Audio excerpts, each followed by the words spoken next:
से 4 मई 1985 को सेमिनार में बताते हैं कि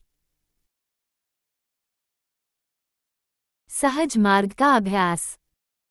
जैसा मैंने अभी कहा है, किसी वस्तु के बारे में लगातार सोचने की क्रिया ध्यान कहलाती है। हम अपनी आंखें बंद करके आराम से यह मानकर बैठते हैं कि हमारा हृदय ईश्वरीय प्रकाश से भरा हुआ है। हम आराम से बैठते हैं ताकि ध्यान के दौरान हमारा शरीर ध्यान में किसी प्रकार का व्यवधान उत्पन्न न करें। सहज मार्ग पद्धति में किसी आसन विशेष में बैठने की सलाह नहीं दी जाती।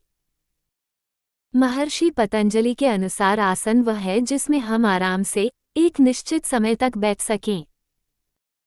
इसलिए हमें इस प्रकार बैठने के लिए कहा जाता है जिसमें हम आराम से 1 घंटे तक बैठ सकें।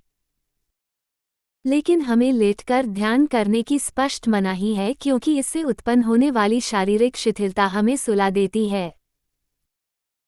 अगर ध्यान के दौरान हमें अपने आसन की स्थिति बदलनी पड़े तो इसकी अनुमति है क्योंकि हमारा असली मकसद तो यही है कि ध्यान के वक्त शरीर उसमें अड़चन न डालें।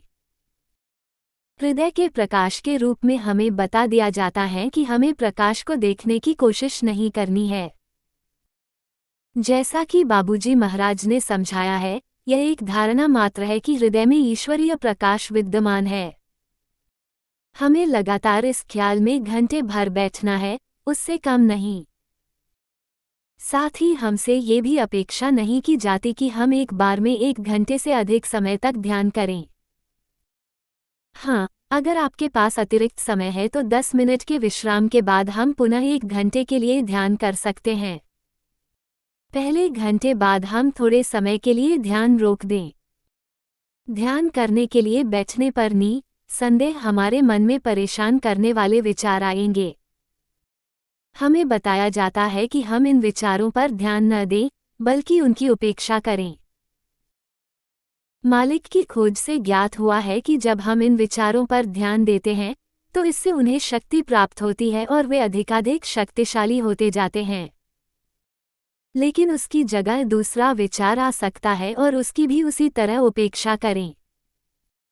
गुरुदेव कहते हैं कि उन्हें बिना बुलाए मेहमानों की भांति माने और वे चले जाएंगे।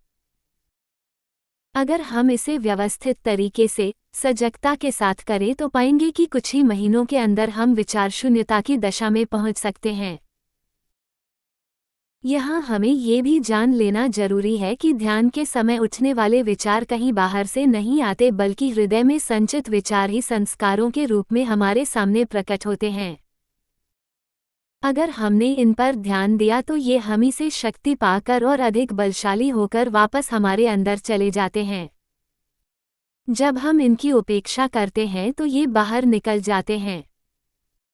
इस प्रकार आंतरिक संस्कारों का हमारा भंडार खाली होने लगता है। इस प्रकार हम ध्यान में विचार शून्यता की दशा में पहुंच जाते हैं। लेकिन हमें याद रखना चाहिए कि हमारा लक्ष्य विचार शून्यता की दशा को प्राप्त करना नहीं है।